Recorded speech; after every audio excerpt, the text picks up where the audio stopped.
اعوذ باللہ من الشیطان الرجیم بسم اللہ الرحمن الرحیم اللہم صلی علی محمد وعلی آل محمد کما صلیت علی ابراہیم وعلی آل ابراہیم انک حمید مجید صدق اللہ العظیم۔ آج کا موضوع اس لحاظ سے بڑا حساس ہے کہ ہمارے ملک میں یہ جو تحریک لبیک کے نام سے جو سڑکوں پر جمع غفیر نظر آ رہا ہے، ان کے طریقہ کار طریقہ واردات سے تو اختلاف ہو سکتا ہے، لیکن جس نعرے کو لے کر وہ سڑکوں پر ہیں اور اپنی جانیں دینے کو وہ تیار ہیں، وہ میرا اور ہر مسلمان کا ایمان ہے کہ آپ صلی اللہ علیہ وسلم پر یعنی لاکھوں جانیں قربان، اور ایسا صحابہ اکرام نے کر کے دکھایا۔ تو مجھے خاص توجہ حکومت کی اس امر کی جانب مبذول کروانی ہے کہ معاملے کی حساسیت کو سمجھا جائے۔ لاکھ ان سے اختلافات کیا جا سکتا ہے، لیکن ان کا مطالبہ بالکل جائز۔ جو قومیں اور جو دنیا میں ملتیں ہیں، ان کی عزت ان کی توقیر اسی میں ہوتی ہے کہ وہ سچ بولتی ہیں، وہ سچ کی بنیاد کے اوپر حکومتیں کرتی ہیں اور دنیا سے پذیرائی حاصل کرتی ہیں۔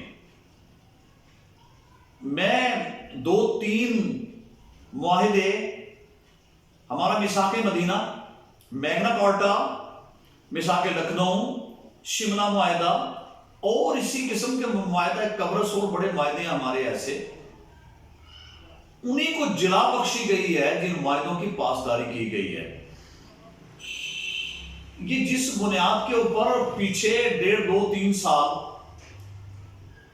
بہت پیچھے نون لیگ کے دور میں ایسا حادثہ ہوا، میں اس بحث میں پڑے بغیر کیا اس کو سیاسی رنگ دیا گیا تھا یا نہیں، یا ان لوگوں کا ذاتی مطالبہ تھا، تو آپ صلی اللہ علیہ وسلم پر جس مسلمان کا اس حد تک ایمان نہیں ہے، عقیدہ نہیں ہے کہ آپ کی کسی قسم کی ذات پر، آپ کی سنت پر، آپ کی کسی قسم کے اسوہ حسنہ پر اگر کوئی خدا نہ خواستہ کسی طرف سے بے توقیری کی جائے گی، تو جس مسلمان کا دل مچلے نہ اندر سے، تو وہ اپنے ایمان کی خیر منا لے۔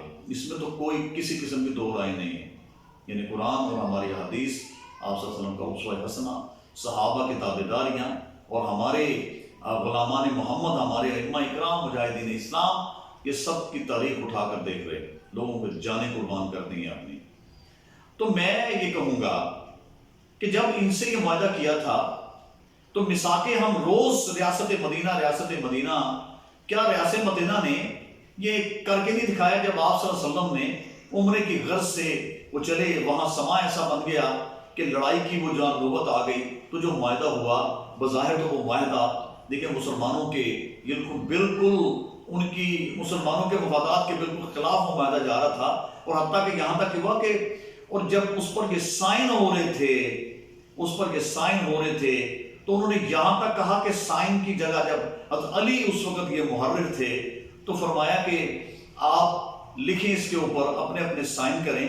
تو آپ صلی اللہ علیہ وسلم نے جب فرمایا کہ محمد رسول اللہ، تو انہوں نے فوراً نقطہ اعتراض پر آیا، انہوں نے کہا یہی تو ہم ماننے کو تیار نہیں ہیں آپ کو، اگر ہم نے یہی مان لیا تو پھر جنگ کس بات کی ہے، پھر تو سارے تسلیم خم کر لیں گے ہم۔ تو پھر آپ صلی اللہ علیہ وسلم علی سے فرمایا کہ آپ لکھیں محمد ابن عبداللہ۔ تو حضرت علی کے کیا تاثرات تھے، نعوذ باللہ، وہ یہ تو نہیں کہہ رہے تھے کہ میں انکار کرتا ہوں کہ علی اس کو مٹا دے اور آپ لکھ لو محمد ابن عبداللہ۔ تو فرمایا کہ آپ صلی اللہ علیہ وسلم کیا آپ اللہ کے رسول نہیں ہیں؟ فرمایا علی یہ بات نہیں ہے، میں عبداللہ کا بیٹا بھی تو ہوں، تو آپ لکھ دو اسے۔ اس حد تک معاہدوں کی پاسداری کی گئی ہے۔ حضرت عمر کے کیا جذبات تھے، صحابہ کے کیا جذبات تھے، اس طرح وہ صحابی کتنی یعنی گھاٹے کا سودا تھا کہ اگر کوئی وہاں مسلمان ہوتا ہے تو آپ وہ ہمارے اس کو حوالے کریں اور ہم سے کیا سلوک کریں گے۔ ابو جندل کا واقعہ ساروں کے سامنے ہے، تو آپ صلی اللہ علیہ وسلم کے سامنے تو پوری دنیا ساری اللہ پاک نے واضح کر دی تھی کہ اس بظاہر نقصان کی شکل کے بیچ میں مسلمانوں کو کتنی بڑی فتح مبین ملنے والی ہے۔ میری حکومت کے ایوانوں سے یہ بدست یہ درخواست ہے کہ خدا کے لیے جب معمولی سی چنگاری اٹھتی ہے تو اس کو اس وقت دبایا نہیں جاتا، جب وہ شعلہ آگ بن جاتی ہے اور پورے ملک کو اپنے لپیٹ میں لے لیتی ہے، پھر ان سے آپ معاہدے کرتے پھرتے ہیں۔ اور ابھی ایک وزیر کہہ رہا ہے کہ ہمیں بہت زیادہ پریشر ہے، ہمارا فرانس سے بہت زیادہ پریشر، انہوں نے طوفان بدتمیزی یہ کھڑا کیا تھا۔ اس وقت جب یہ 1 سال پہلے کی سڑکوں پہ آئے تھے تو آپ نے یہ ان سے معاہدہ کیا تھا کہ ہم پارلیمنٹ کے ذریعے اس فرانس کے وزیر کو ہم بالکل اپنا جو ہے باہر بھیج دیں گے۔ ایک معاہدہ ہوا، یہ معاہدے کی کیوں نہ پاسداری کی گئی؟ جب سپریم کورٹ نے ان کے بیٹے کو یہ کہا کہ آپ رہا کر دیں انہیں، کیوں نہیں رہا کیا جا رہا؟ اس میں پھر ہمارے وزیر داخلہ صاحب یہ فرما رہے ہیں کہ ہم پہ بہت زیادہ پریشر ہے، اور خدا کے بندو تم پہ بہت زیادہ پریشر ہے۔ آپ صلی اللہ علیہ وسلم کی حرمت سے بڑھ کے کوئی چیز نہیں، ملک کی چیز ہے، پوری دنیا کا چیز ہے، سب کچھ قربان کیا جا سکتا ہے۔ آپ صلی اللہ علیہ وسلم کی حرمت پر آپ معاہدے کی پاسداری کریں اور اس کو سامنے رکھتے ہوئے آپ اس کو رہا کریں۔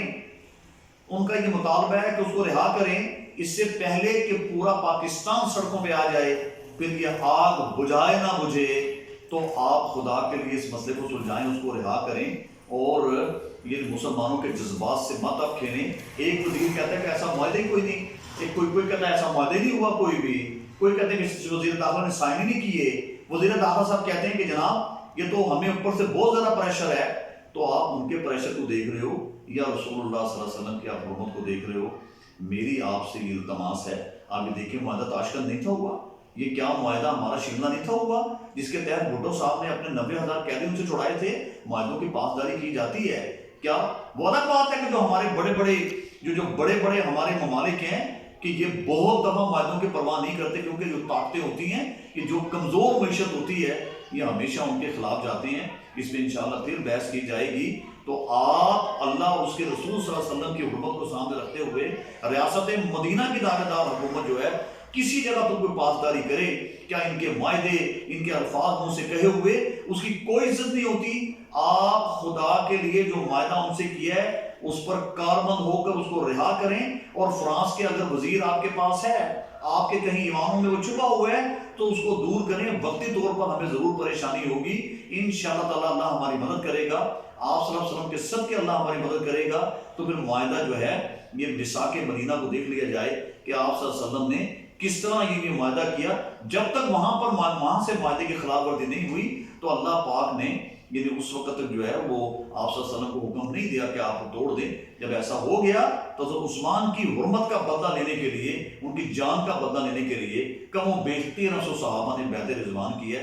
آپ صلی اللہ علیہ وسلم کے ہاتھوں پہ ہاتھ دے کر کہا کہ ہم جانوں کی یعنی بازیاں لگا دیں گے، عثمان کا خون اتنا مہنگا ہے۔ انہوں نے نہیں پرواہ کی اپنے ریاست مدینہ کی کہ اس کا کیا حال ہوگا، ہماری معیشت کیا ہوگی، ہم تو نئے ابھی جو ہے نا ہم نے کیا ہے، ہم تو اللہ کے فضل سے ایٹمی طاقت ہیں، ملکی حالات اس کا تقاضا کرتے ہیں۔ آلریڈی ہمارا کاشائی گدائی ہمارے ہاتھوں سے یہ چھوٹ رہا، اس کاسے کو توڑیے، یہ چھوٹے نہ چھوٹے۔ آپ صلی اللہ علیہ وسلم کا دامن ہاتھوں سے نہیں چھوٹنا چاہیے، اس سے پہلے کہ پورا ملک سڑکوں پر آ جائے، اور آپ خدا کے لیے جن لوگوں نے زیادتی کی ہے پولیس والوں سے ان سے الگ سے نپٹا جائے۔ فی الحال معاہدے کی پاسداری کی جائے۔ واڈا صاحب کہتے ہیں کہ ایسا معاہدہ نہیں ہے، وزیر داخلہ کا کوئی جو ہے وہ اس میں جو سائن ہی نہیں ہے۔ تو خدا کے لیے اپنی راگنیاں مت الاپیے۔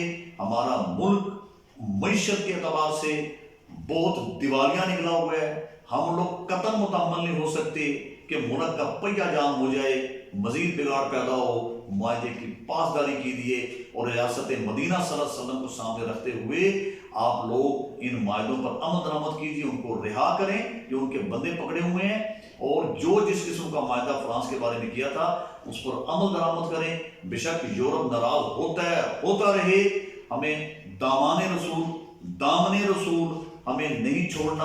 معاہدے کی پاسداری کیجیے، اللہ انشاءاللہ ہماری مدد کرے گا۔ خدا کے لیے جلد کیجیے جو آپ نے یہ سٹیپ لینے، تاکہ ہمارا ملک اس انارکی سے باہر نکلے۔ اللہ حافظ۔